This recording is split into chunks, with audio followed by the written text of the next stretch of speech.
Last week, the Boston Celtics made Jaylen Brown the highest paid player in NBA history with a 5-year, $304 million Supermax extension.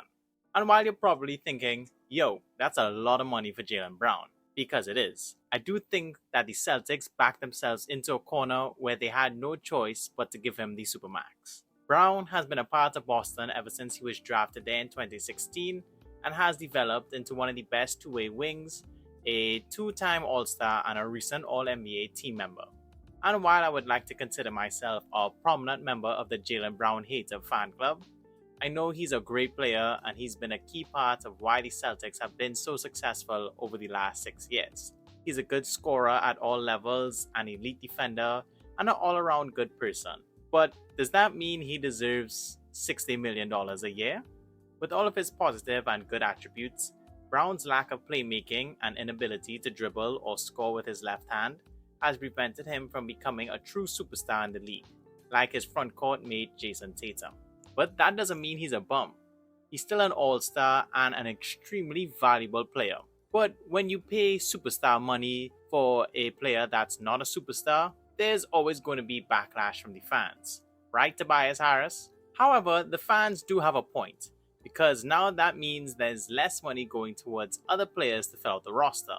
While the deal doesn't kick in until next season, this will put the future of Boston under more financial stress, as they will already be wrestling to get under the super tax apron.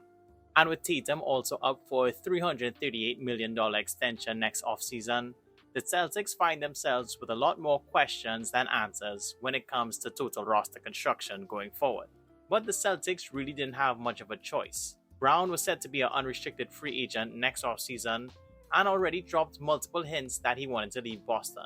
So the Celtics could have either traded him or extended him. Trading him presented its own set of complications, as the Celtics would ideally want to either get back young players and draft capital, or another star player to pair along with JT. Now remember, the Celtics are title contenders, making 5 out of the last 6 Eastern Conference Finals. So one could argue that breaking up the core and messing with it too much might lead them to fall even further from their title expectations. And with them already trading the heart and soul of this team in Marcus Smart, getting rid of Brown might have messed with the core too much for their liking, which was a risk they weren't willing to take.